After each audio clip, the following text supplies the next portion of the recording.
May 11th, 2021. And today we're talking about part 2 of the chapter 17, Astral Plane, Spooks, Elves, Vampires.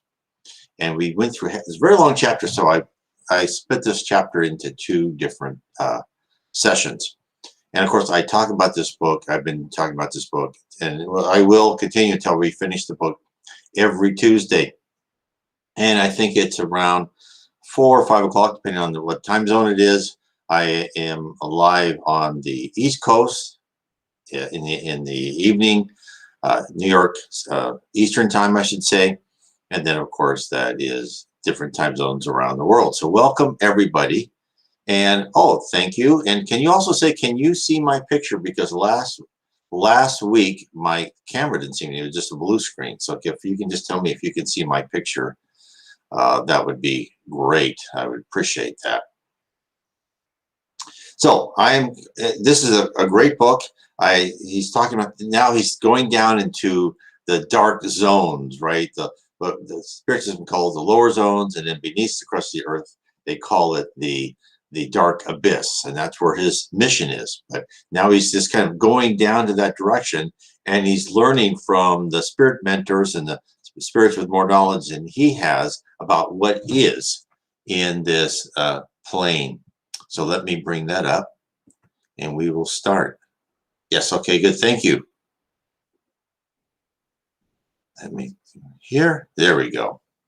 So this is half the chapter. So we would then the question was, are there also forms of animals down in where he was going? And they say, well, yes, certainly, very queer and grotesque combinations. Some of them are. I cannot show them to you now because your powers of sight are not yet fully developed, and also because we are traveling too rapidly to enable me to develop them for you. But someday I shall show you these, as well as many other curious things relating to the astral plane. Let me stop there for one minute.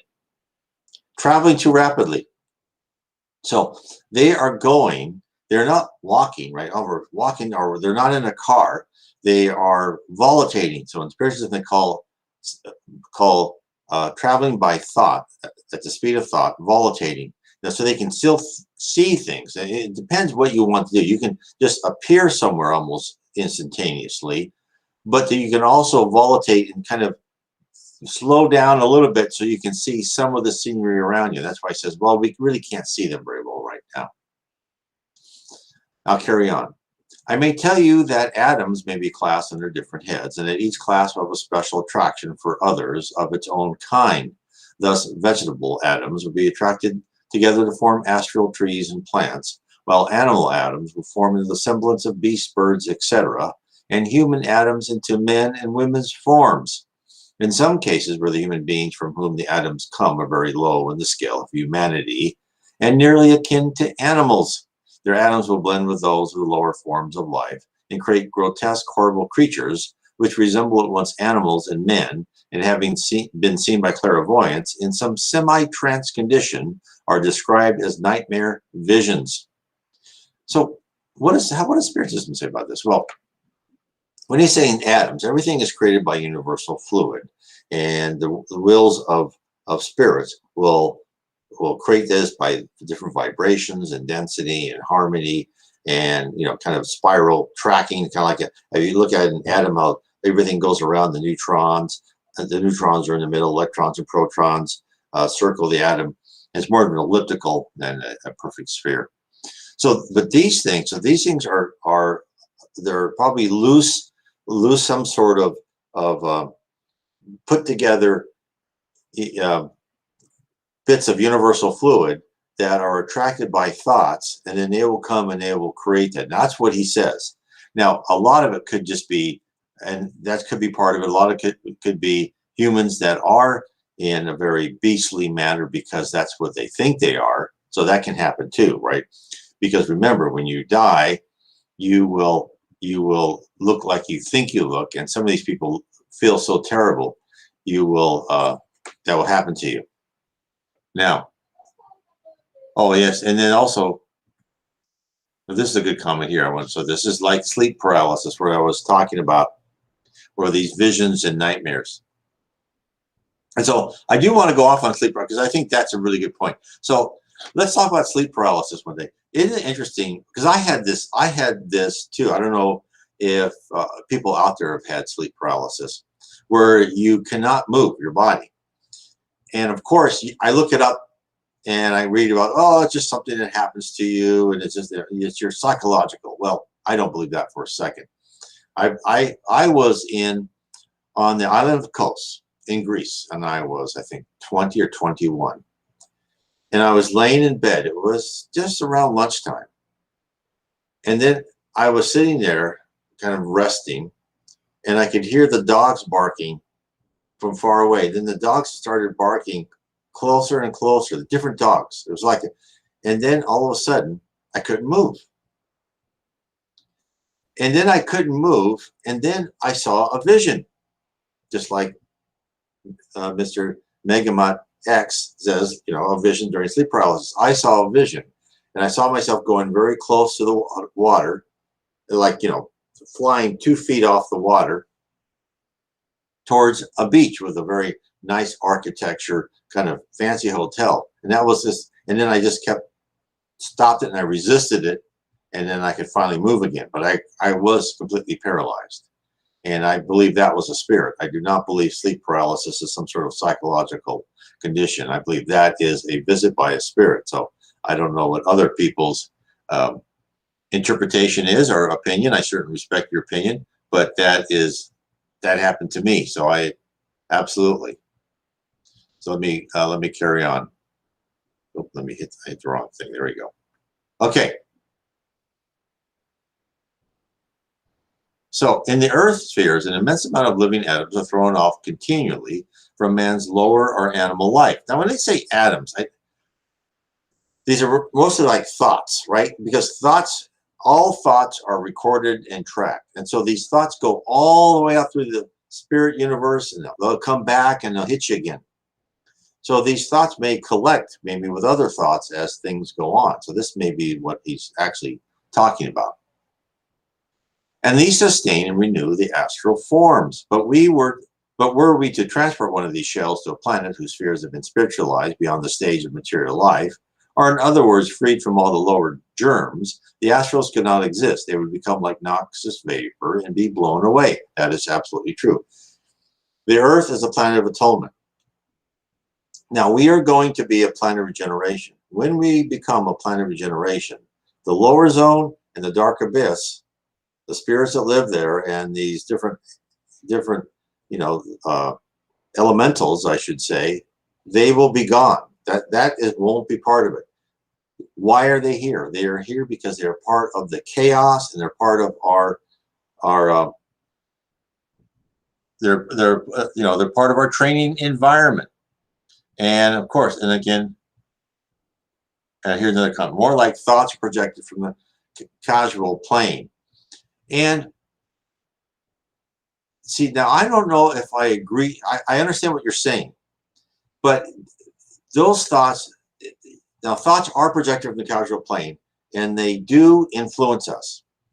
But usually from the causal plane those are usually, well, it depends. We'll say, okay, if it's not from the higher causal plane, but you're right, it could be from the dark abyss and the lower zone, and these spirits have thoughts around them, and then those combine to do that. So yes, okay, yeah, because I was just thinking higher causal plane, but I understand your point of view now. And so yes, it could be from Earth, the physical plane, from thoughts, and then also from the spirit plane. So yes, I agree. So those, but then they won't appear.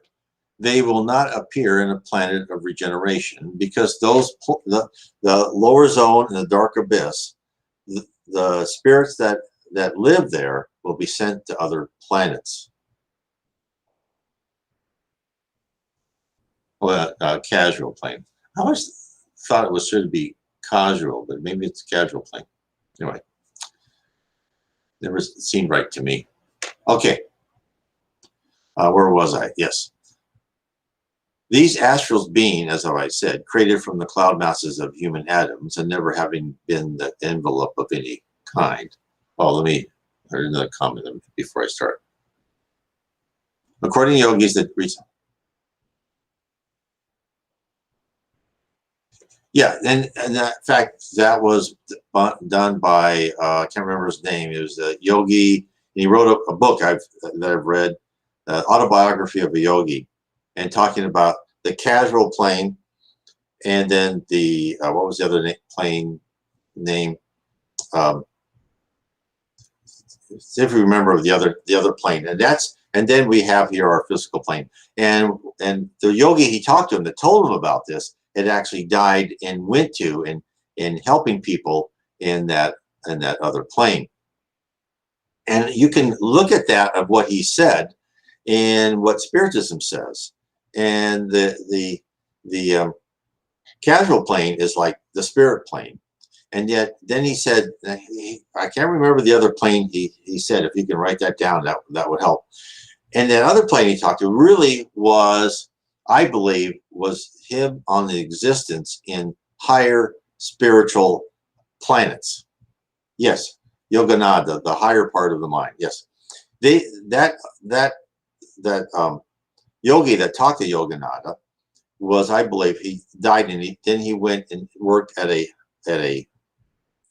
planet at a higher spiritual maturity with spirits at that maturity, and he was helping them. And then as they're going down and maybe helping in missions in the lower levels of planets like ours, and then also as they were going back and forth from the casual plane, so they could kind of tweak or repair some of the kind of the small imperfections they had, because these people were very advanced, and yet you always have some sort of imperfections. So yes, and that's a great book, by the way, the autobiography of a yogi, and I recommend it. Okay, let me get back to where we were. So, but it's interesting how much this yogi, what he says, really agrees with Spiritism. So that's why I don't want to say that, this is because Allan Kardec was the codifier of Spiritism and brought us all this information. But this information, yeah. Please, let me read this, because I'm not pronouncing it right, and I know I'm not. Casual. Okay, thanks. Causal? Is that correct? That's I have to look up and do the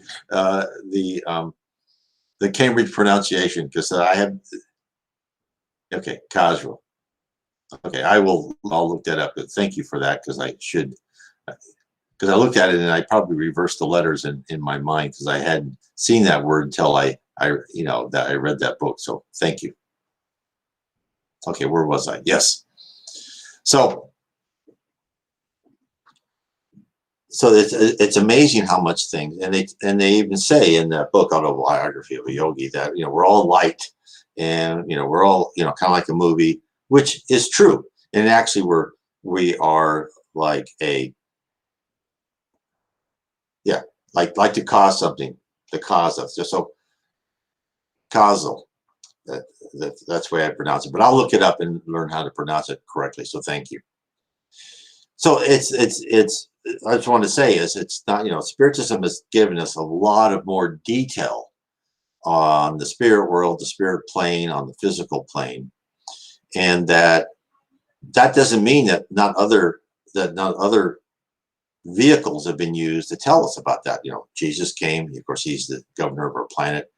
Lao Tzu, Buddha, Socrates came, and he's telling us, all of these prophets and other prophets, that I haven't mentioned, are telling us this is kind of how things should be. And they all say that one of the same things is that the most important thing is the golden rule. So this is all given to us all the time.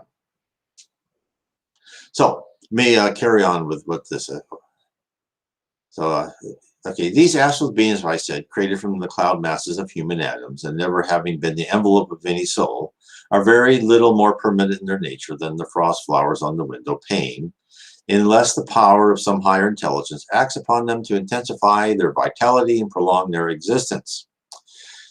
Yes, and that is true. And also, they will go through. In fact, there was a passage in one of the books by Andre Luis when they were going through different areas of the lower zone and cleaning it up, like wiping out all these random thoughts and collections of not very good thoughts and these appearances and elementals. And sometimes the spirit world would go through the higher spirit world and clean parts up to get rid of these things. And so these are kind of like the germs, of the spirit world. Now, also remember this. Jesus Christ is the governor and the leader of our planet, of heaven and the lower zone and the dark abyss, which is, they'll call it hell in this book, although there is no eternal punishment. But Jesus uses lower zone and the dark abyss, purgatory, to teach people what they need to be taught, because when you are in the dark abyss, as we'll see in this book, you're with other people who are, through the law of affinity, that are close to you. And so this means that you're not with very nice people. They're sarcastic, they're mean to you, they want to take advantage of you, and they want to dominate you. And then eventually, is what we're told, is that people decide individually that I don't like it here, and then they start looking to the light and they get their way out, which is what Franchezzo did. He was down there and he did the same thing, of course, with the help of his love, who is still on Earth, and she helped inspire him to start thinking better, not think about primitive emotions of revenge and so forth. Okay. They are, as you will see, expressionless, like wax dolls in appearance, and readily lend themselves to receive any individuality stamped upon them. Hence their use in ancient times by magicians and others. Astral atoms, let me talk about this for a second. Readily lend themselves to individuality stamped upon them. Hence their use in ancient times by magicians and others. We've been told by Spiritist writers that science and other civilizations like Lemuria or Atlantis, and there's a couple other civilizations that they wouldn't give us a name. As a science is really the science of understanding the spirit world and how to classify different spirits, how to talk to different spirits, all that type of things. So that used to be much more developed, whereas our science has gone into more of a physical science and ignoring the spiritual world. But that will kind of come back as the pendulum swings back and we get to be more advanced. Then we'll understand that there is a spirit world, there is God. Astral atoms, whether of trees, plants, animals, or human beings, must not be confounded with the true spirit or soul-clothing atoms, which constitute the real spirit world and its inhabitants. Astrals of every kind are the intermediate degree of materiality between the gross matter of earth and the more etherealized matter of the spirit world. And we talk of a soul clothed in an astral envelope to express that earthbound condition in which it is too refined or immaterial for earth existence and too grossly clad to ascend in the spirit world of the higher spheres or to descend to those of the lower. Then he asks a question. Then you mean that a spirit, even in the lowest sphere, is more spiritualized as regards its body than an earthbound spirit? And the answer is, certainly I do. The astral plane extends like a belt around the planet and is, as I said, formed of the matter which is too fine for reassertion by the planet and too coarse to escape from the attraction of the planet's mass and pass into the spheres of the spirit world to form either matter in the course of disintegration or change from one form to another. And it is only the vitalizing power of such soul magnetism as it retains which enables it to cling together in any shape at all. In the case of human astral forms, which have possessed individual life as a soul's envelope, the astral atoms have absorbed a greater or lesser degree of the soul's magnetism, our true life essence, according to the earthly existence of the soul, has been good or evil, elevated or degraded. And this soul magnetism animates it for a longer or shorter period and forms a link between it and the soul which has animated it. In the case of a soul whose desires are all for higher things, the link is soon severed and the astral envelope soon decays, right? It decays because you're not thinking of it. Again, this is a thing where thought is action, and when you stop thinking of it, it disappears. This is why people have no idea when you are in the spirit world how powerful you are. And when you think about how powerful you are, because thought is action in the spirit world, then you understand why you come to earth and you live in this chaos and you live life after life, learning from your wrongs you've done in the past life. So you've taken out all your primitive emotions, because when you have that much power and as you go higher, you can utilize that much power to give them more attributes.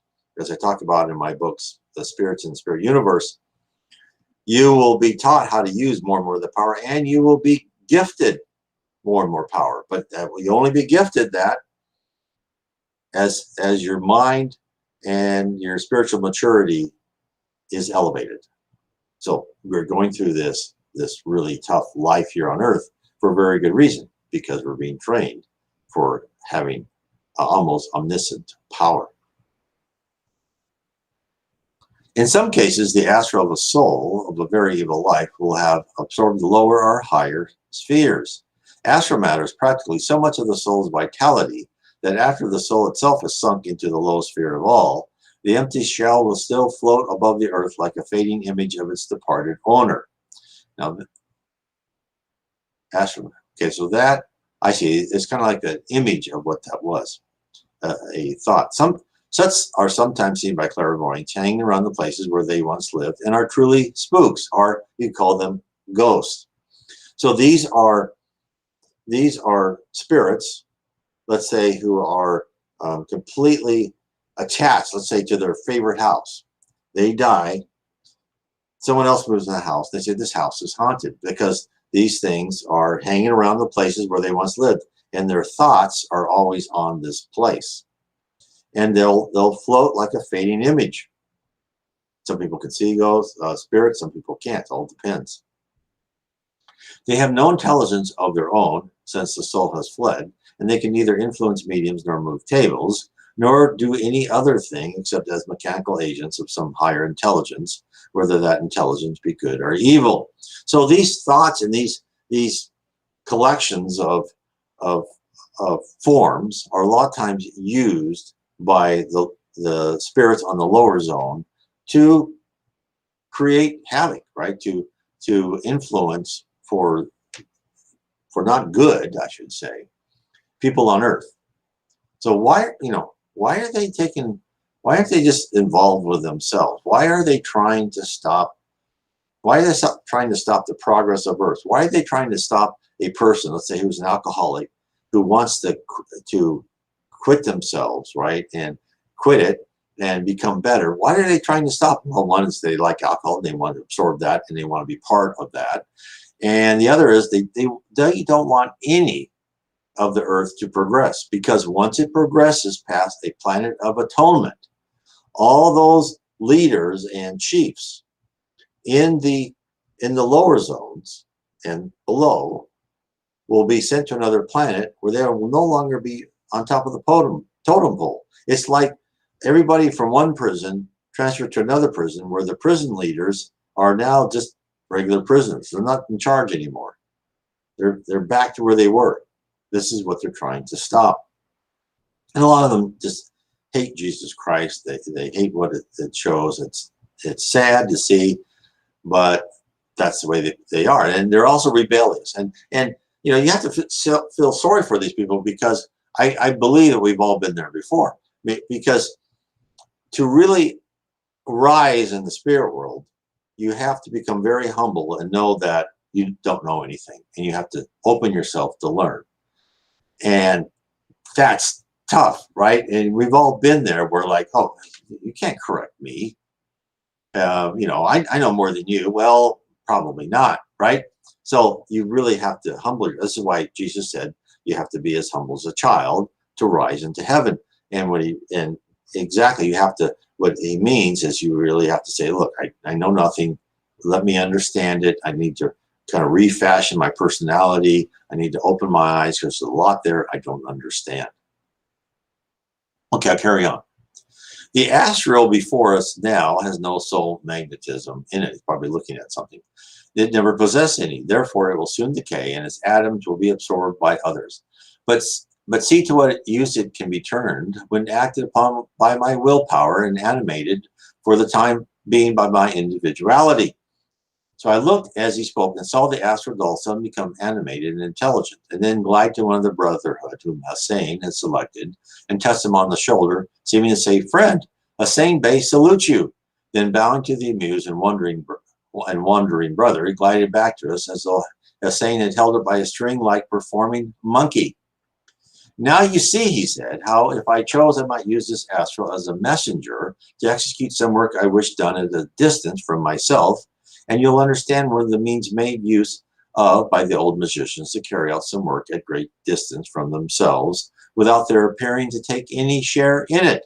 And of course, this has also been told in a book by Devoldo Franco when a group, mediums meeting, tried to talk to one of the leaders in the dark abyss, the hell, and he sent one of these elementals.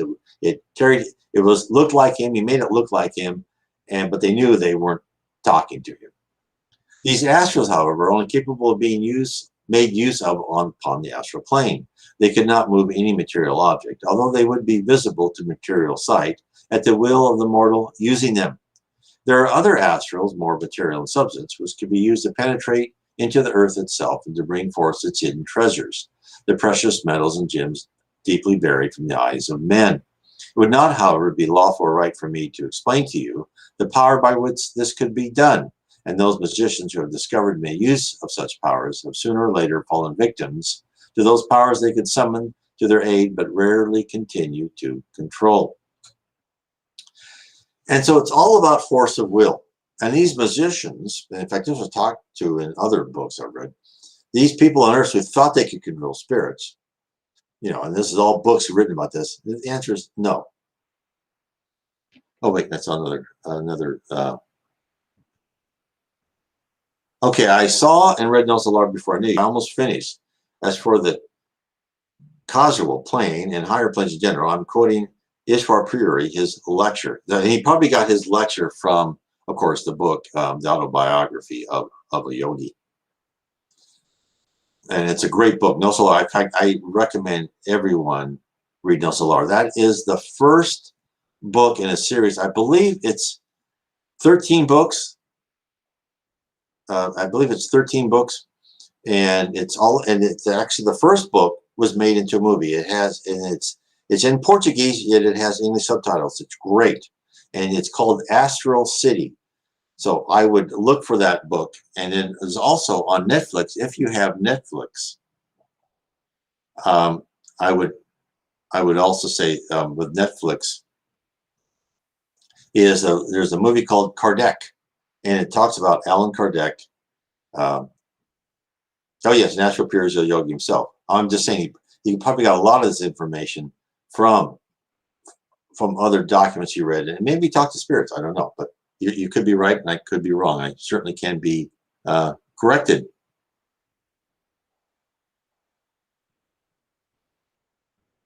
Okay. Yes. So you can look him up and listen to this, because it's all good information. It's all teaching us about the spirit world. So I just want to make sure everybody knows it's not like I am the Spiritism isn't the sole provider. But what I do believe, what I've seen as far as Spiritism, is it gives you a lot more of the details. It gets down into the processes and procedures, the organization. It tells you the different levels of heaven. And so, but any knowledge you can get is excellent, right? Because by seeking after this knowledge, you understand why you're on earth and what's happening. Now, let me get back to you. Then, were this astral become animated by an evil intelligence, it would be an actual danger to man, I said. Yes, without a doubt it might, and you'll also observe that although I should not care to descend to close myself in this astral form, yet a spirit more ignorant than myself could easily do so in order to make himself felt and seen upon the earth in a more palpable form than possible to any spirit who have left the earth plane. But in doing so, we'd run a danger of creating a link between himself and the astral envelope not easily broken, and which thus might tie him to the astral plane for a considerable time. So this is all, and of course that would not happen to a higher spirit, which they wouldn't do that in the first place. And there's and as someone just commented, it's exactly, it's all pieces of a big puzzle, and that's why learn as much as you can from different sources, because if you just read Spiritism or you just read about the yogis and what they say, or you just read about some other person talking to a spirit, but by looking at all of them, you can see the similarities. There'll be differences, right? But don't worry too much about some of the differences if you trust that source, because not everyone understands everything perfectly, and some people can interpret what they saw in the spirit world a little bit differently. It's like Emanuel Swedenborg when he wrote his books, and he later on talked to Allan Kardec when he was a spirit, talking to Allan Kardec in a meeting, and they were asking him some questions. He goes, I was mistaken about some things. In fact, there was a quote, a reference to Emanuel Swedenborg in one of the books by Andre Louis, saying that, yes, Emanuel Swedenborg went into one of the levels above the earth, but he thought it was another planet. He was confused, right? So you have to forgive a lot. In fact, even prophets today, when they tell you things and they make mistakes, you have to forgive them, because imagine you're here on earth and then you go to this other world, which is four-dimensional, where time is, you can kind of see time, see the past, the present, the future. It's not easy to think of all these things. So you just kind of have to gather what you can. A really good analogy is when the American Indians were on the shore, and the Spanish ships started to come towards them, and they looked at them, and they just thought they were big black clouds, because they had no idea, no frame of reference that those were ships. They thought, oh, those are strange clouds. But of course, as they got closer and closer, they saw their ships. But when they saw them far away, they didn't know what they were. And it's the same thing. It's not easy. And also, when he's talking about the force of will, I wanted to bring this up. The force of will is down in purgatory, that a dominant spirit can force another spirit into any shape he wants. He can actually make them, you'll be in the shape of a chair, or you'll be in the shape of a horse, then I can ride you like you're a horse. They're really taking advantage of it. It's not a nice place to be. Okay, let me carry on. Yes, without a doubt, it might, meaning do harm. And you'll also observe that although I should not care to descend to close myself in this astral form. Oh, okay, I said that already. Okay, because the danger of creating a link. Okay, you will therefore see how the idea has arisen that men on earth, in seeking to see their departed friends, draw the spirits back into earthly conditions and do them harm. Many an ignorant spirit who is good and pure himself has committed the mistake of relating himself to one of these fresh astral shells, when he would have turned away from those which he knew to have been left by another spirit, and has found to his cost that he has thereby made himself a prisoner upon the earth plane, till a higher intelligence comes to his aid and releases him. And that person that helps release him is a higher spirit who is sent from heaven. There are just legions of spirits from the first level to all the way up to the 10th level of heaven that will try and help people in spirits and people on earth too, I should say, better themselves and help them out of traps. Right? That's their job.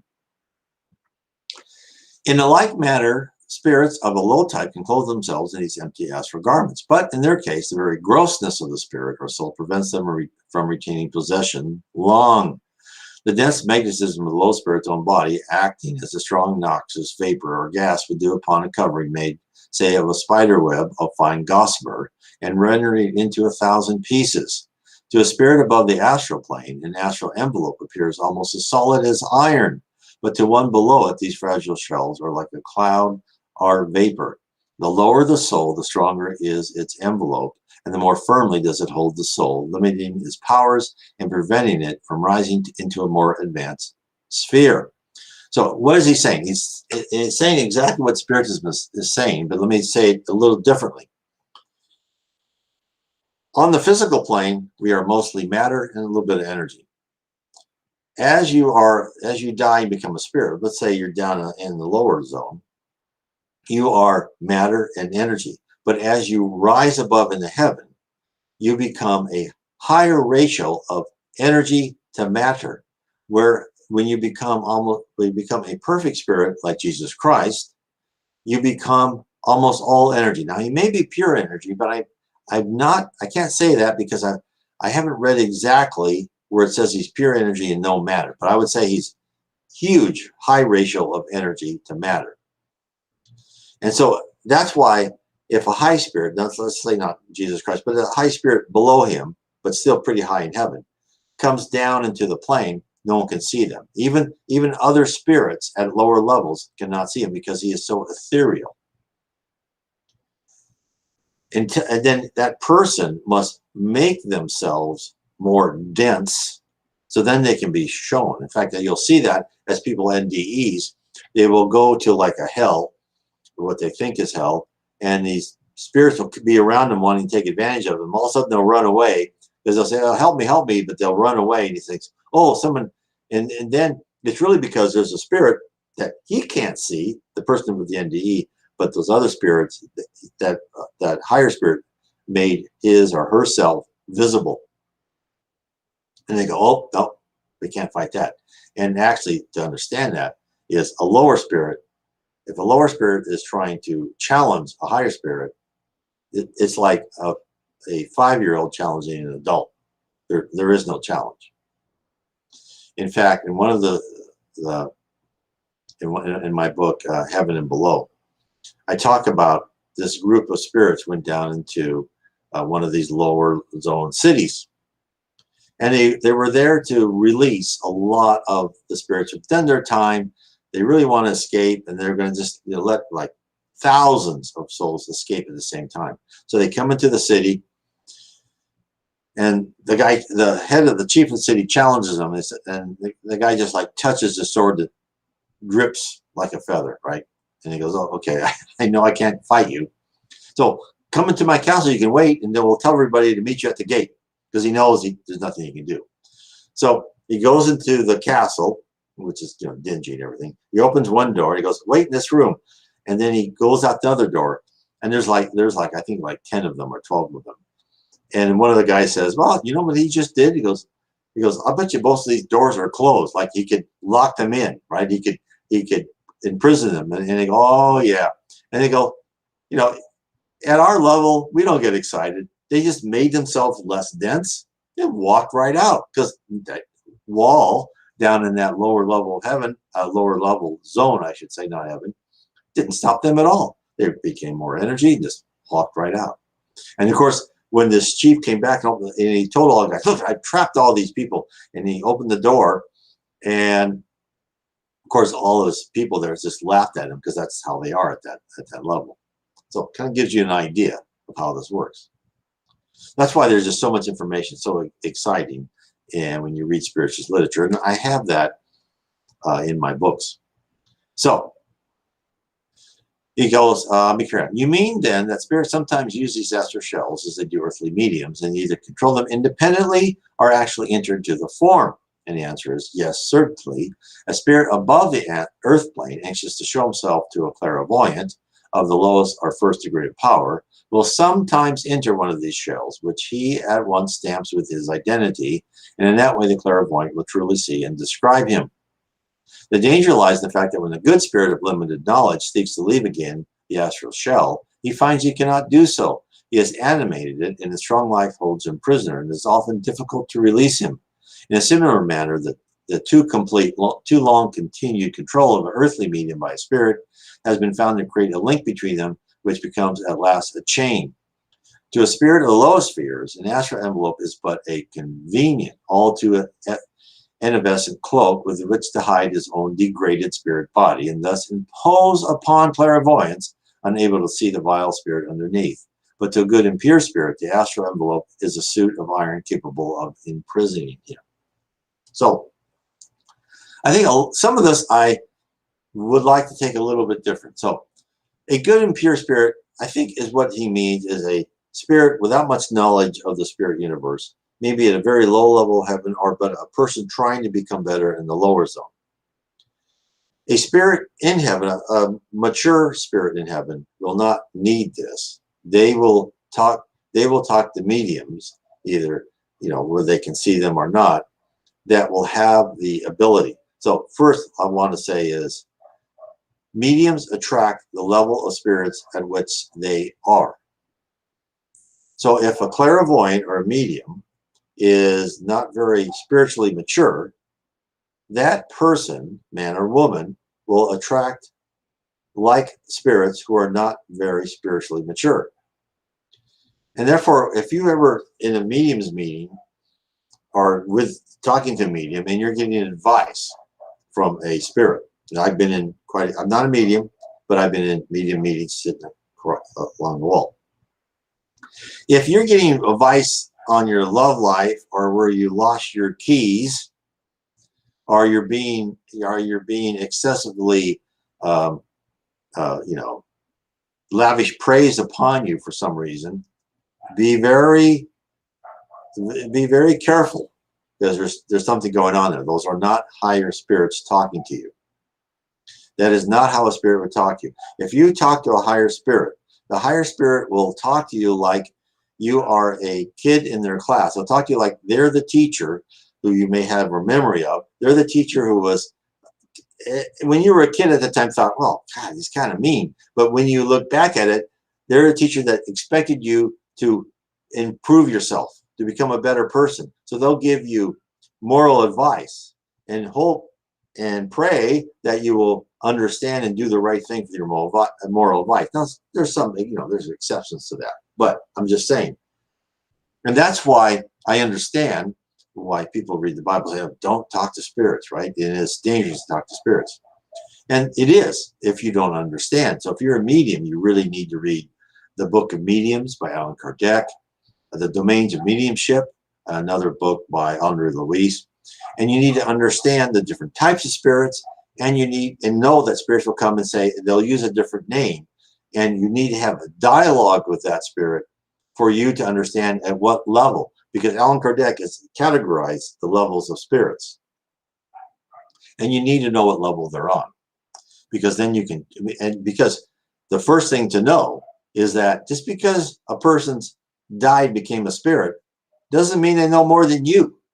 They could be much more ignorant and much more malicious.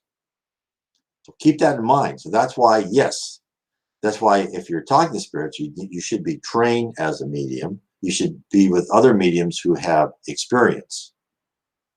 So it's just, of course you do what you want to do, but just always be careful, right?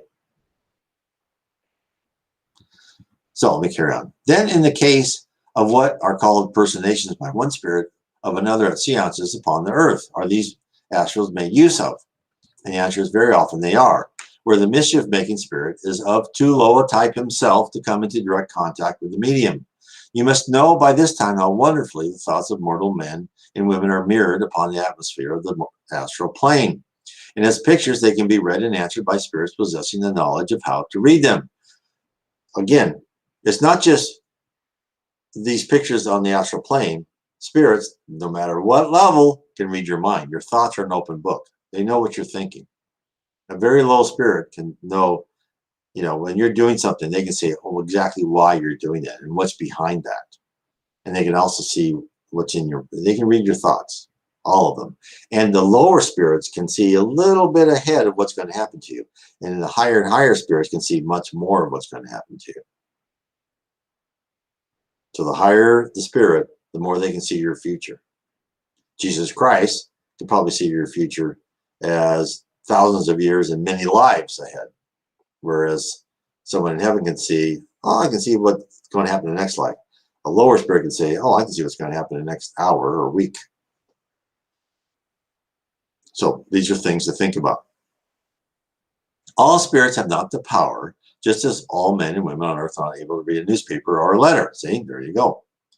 It requires intellect and education with us as with those on earth. The spirits, then, of which men should most beware of, are not so much the poor, ignorant, half-developed spirits of the earth plane and lower spirits whose degraded lives have made them what they are, and are often glad of a helping hand to raise them. But it is of the intellectually evil, those who have great powers alike of mind and body, and have only used them for wrong purposes. Exactly true. There are many spirits out there who are not malicious, but they like to play and be mischievous. But there are intellectually evil people out there who will happily do you harm and tell you wrong things. And they may disguise themselves as saints or whatever. So this is very good advice. There are the real dangers to guard against, and it is only by the increase of knowledge amongst the mediums incarnated in the earthly body that it will be successfully done. For then mortals and spirit workers will labor in unison and mutually protect the spiritual movement from fraud and from the mistakes of the well-meaning but half-ignorant spirits, and the mortals who are doing good work in directing the attention of mankind to the matter, but who often do harm both to themselves and others. They are like ignorant chemists and liable to bring destruction and harm upon others as well as on themselves in their experiments in the search of knowledge. Again, exactly what I have said. Then he asked, Franchezzo asked, you do not think then that the purity of their motives will be suffice to protect them? And then he said, would purity of motive save a child from being burnt if it thrusts its hand into a blazing furnace? No. Then the only way is to keep a child as far as from the fire as possible. Thus good and wise spirit guardians do in a great measure. And they do. In Spiritist meetings, let me give you an example. In Spiritist meetings, they'll have a separate room for the mediums meeting. And they'll have like 4 or 5 mediums on a table. And they'll darken the room. They'll say a prayer first. But what is always is known is that the spirit guardian of that Spiritist center, and of course, and there's guardians of all temples and churches, etc. They will fashion an electromagnetic, however you want to say, wall around that medium. So the only spirits that can come into this meeting are the spirits that are allowed by the spirit benefactors of that Spiritist center. So that's why I'm saying if you have mediums meetings and just like your house and you haven't prepared and you don't have a spirit mentor, you don't know what you're going to get. And that's why if you want to be with friends and you want to start trying to communicate with spirits, I would suggest what you do is you get together and you pray, and you get together the same time at the same day of the week. Let's say 7 o'clock on Tuesdays, for instance.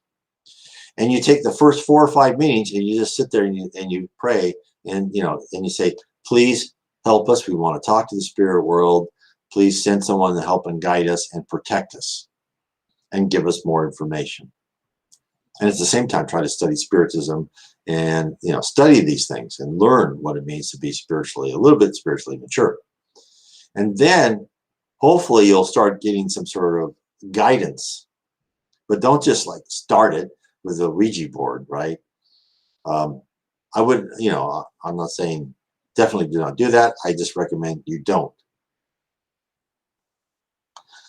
Okay, so where was I? Okay. Okay, but if the spirit children are continually hovering near the danger and try all sorts of odd times and fashions to get just another peep at the dangerous thing, it is impossible but that some of them will get scorched. Then you would not advise in this indiscriminate cultivation of mediumistic powers by all mortals. Certainly not, is the answer. I would have all men use the powers of those who have carefully developed under wise guardians, exactly what I've said. And I would have all assisted to cultivate them who are truly anxious to develop their powers as a means of doing good to others.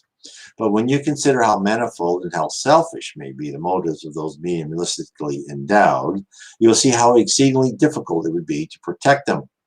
Perhaps my ideas are colored by the circumstances of my race and my earthly education, but I confess I would wish to limit the practice of mediumship to those who have proved their readiness to give up more material advantages for its sake.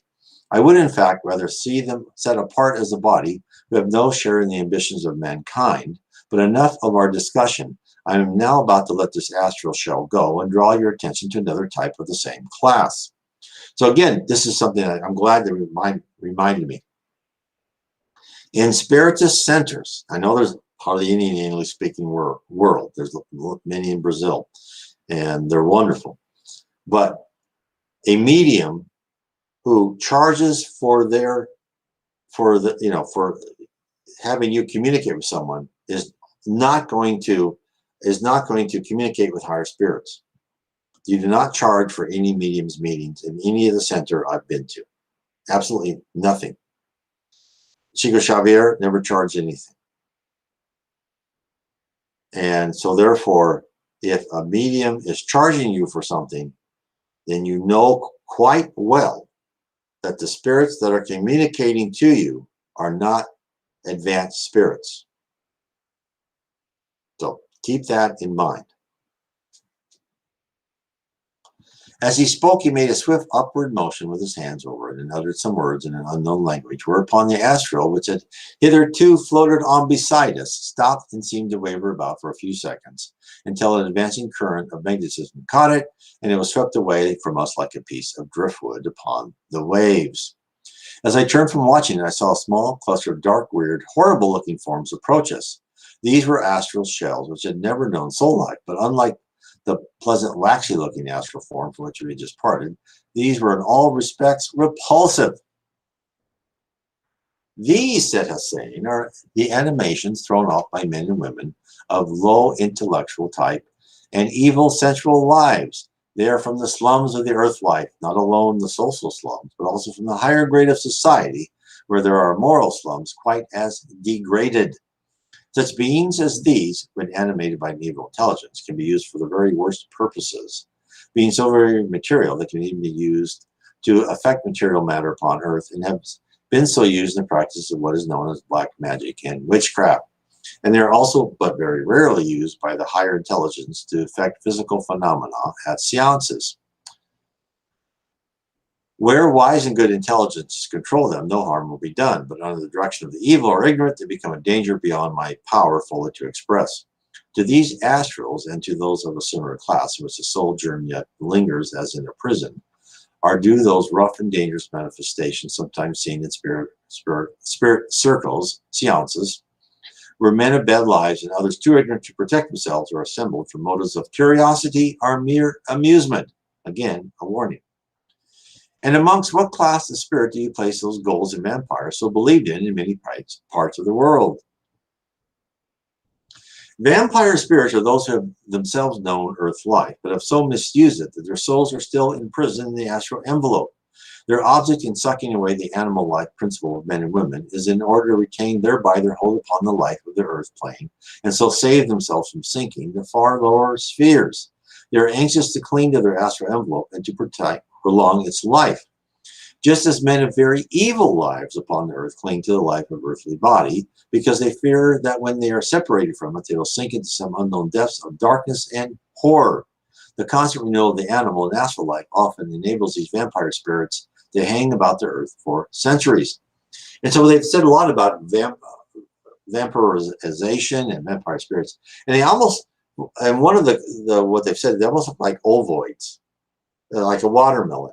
And they'll just like put their tentacles into a person just to try and just get some sort of life force from them.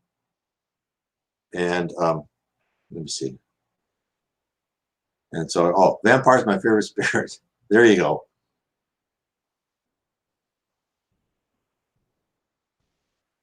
So that's, and a lot of them, they will say, one time, the mentor of Henri Louis, they said, put your hand on this ovoid, this vampire spirit, see what they're doing. And this ovoid, all they were doing is there was a memory loop of some sort of a murder, and it was pretty gruesome. They were going over and over all the actions that happened in this murder.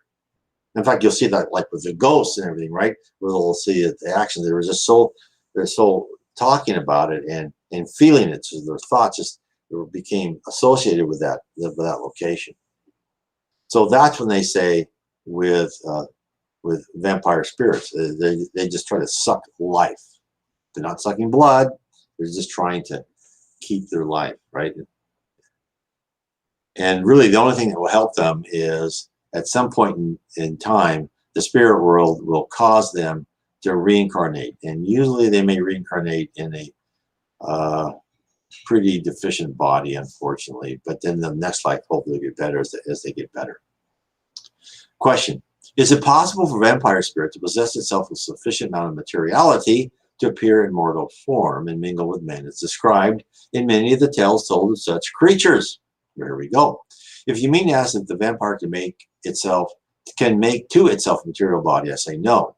But it can and does sometimes take complete possession of one belonging to a mortal, just as other spirits do, and can cause its acquired body to act in accordance with its will. Thus, it is quite possible for a vampire spirit clothed in the mortal body of another to so change its expression as to make it bear some resemblance to the vampire's own former earthly appearance, and through the power obtained by the possession of the material body, he or she, for the vampires are of both sexes, might really lead the curious double life ascribed to them in those weird tales current and believed in many centuries. And that happens.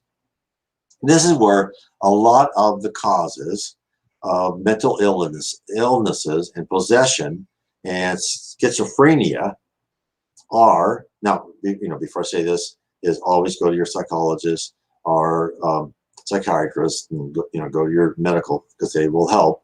But a lot of that are possessions, right? A lot of that are spirits that are trying to punish you because of something you did to them in a previous life, and they're not going to let reincarnation and karma teach you what you need to be taught, because the spirit world can teach you much better than they can, but they want personal revenge.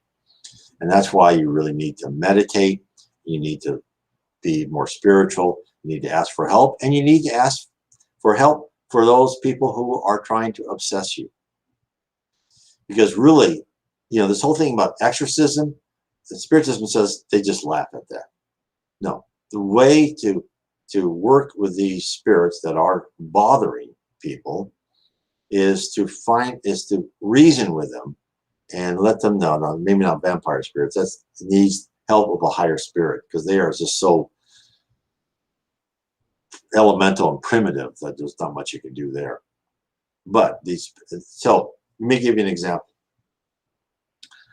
This couple came up to Chico Xavier, the great Brazilian medium, and they said, "Can you help our daughter? She's is mentally ill. She's being bothered by spirits."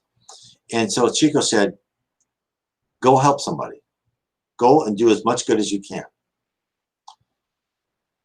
So a year later, the parents came, and they said, "Our daughter's better." And the guy who wrote this book was helping. He was a younger guy at the time, helping Chico. And he said, "Chico, how did that happen?" He goes, "Well, what they did," of course, Chico knew everything. It was just amazing.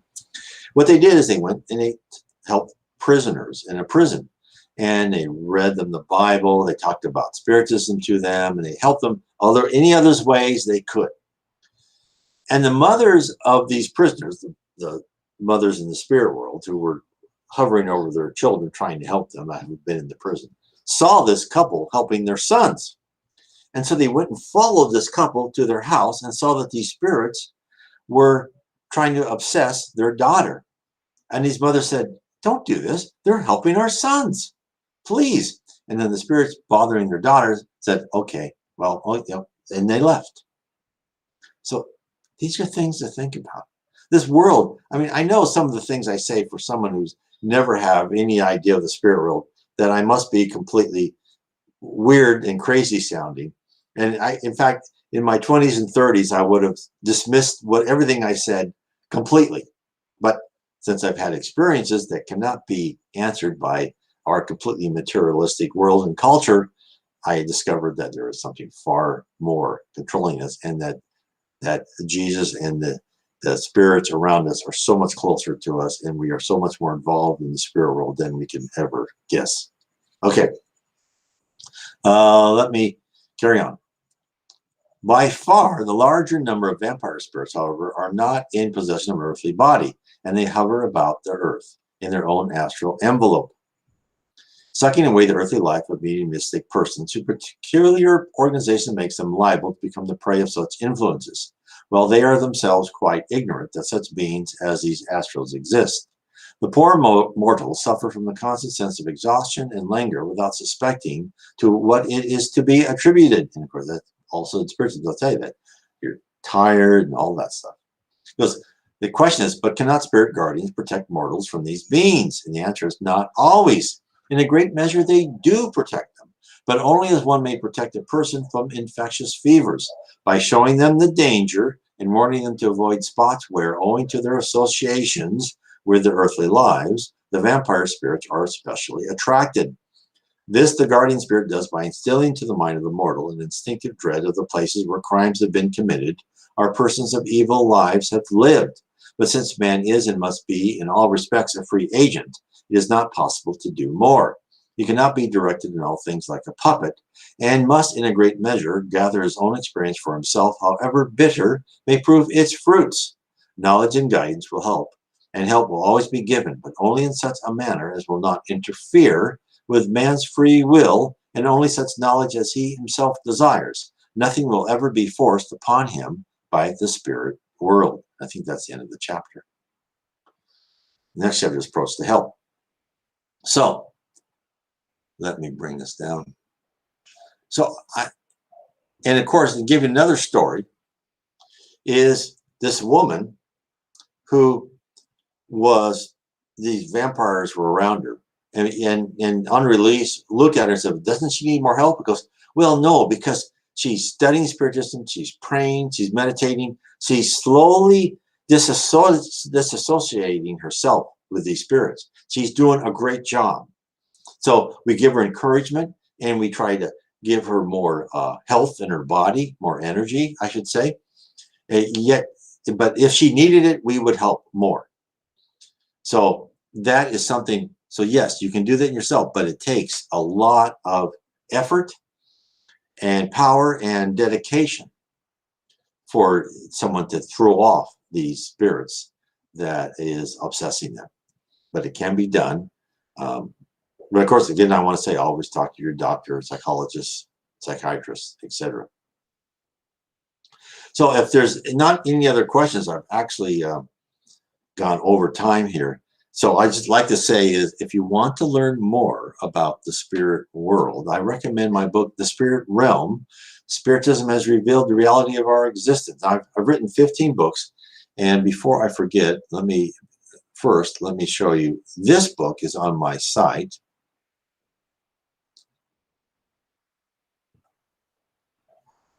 nwspiritism.com. And of course, you can get that in Kindle, paperback, and Audible. But it's also downloadable in PDF form. So I think it's less than 100 pages. Download it in PDF. It gives you a good introduction. Then I recommend you read The Spirits book by Alan Kardec. And of course, that is on nwspiritism.com. Then, if you want to really kind of see my whole kind of overview of everything, it's just the spirit realm. Spiritism has revealed the reality of our existence. Where the spirit realm, I talk about the spirit realm, the physical universe, the different dimensions within both of those universes. I talk about spirits, how spirits rise, how spirits learn. What happens when you're physical, in your physical cocoon, how you can. Because why are we here? We're here to rewire our brain, right? We're here to make ourselves release all those primitive emotions and replace them with love, charity, honesty, and fraternity. Which is, it sounds easy when you say it, but it's harder in practice, right? That means no more gossiping, no more looking at someone like, oh, they dress terrible. Why do they look like that, right? It's tough to really, to really reform yourself. And of course, and there's a great comment. And actually, any of these books that I do is is, the comments, I recommend everyone read A Wanderer in the Spirit Lands by yourself slowly. Yes. And great. I mean, this is the more you can, and this is done by a medium. I can't remember the year. I think it was the end of the 19th century, beginning of the 20th century. It's just marvelous. And of course, then, and the other comments, you cannot pick up all the details as well when listening. Absolutely. And that's why I recommend for everyone to not just listen, but to explore on your own. And that's why I think if you would take my book, Spiritism 101, at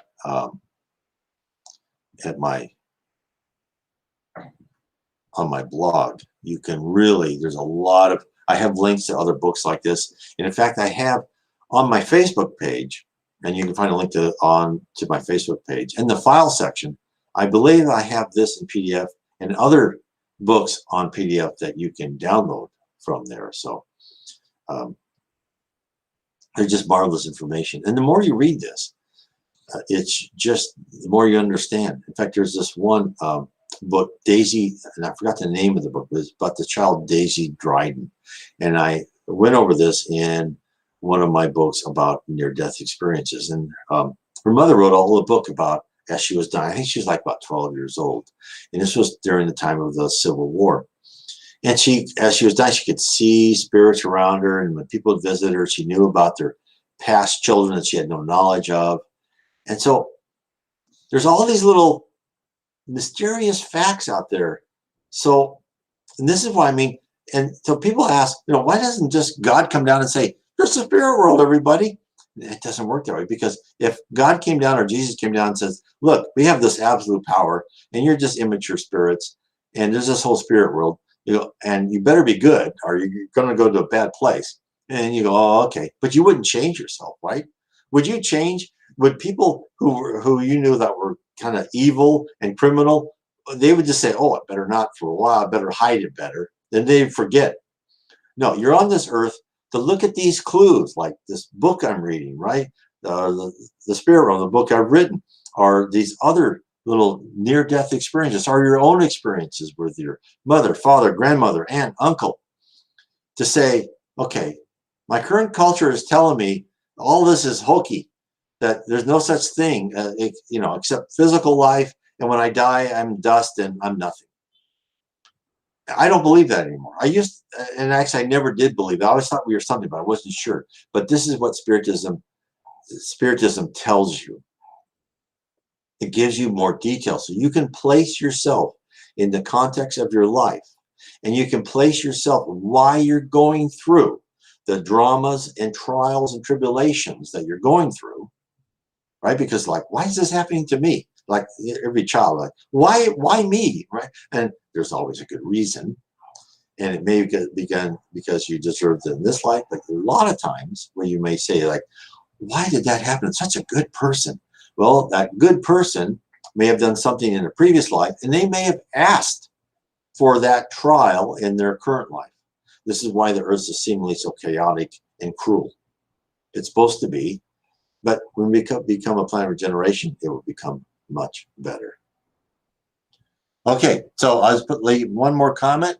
So I just want to say that book looks really good. Yes, I don't know if it's the Wonder in Spirit Land or the Spirit Realm, but both of them, hopefully they're both. And I just want to thank you. And I believe this knowledge will help you. And that's why I'm talking about it. It's just to spread the knowledge and help people understand. God bless.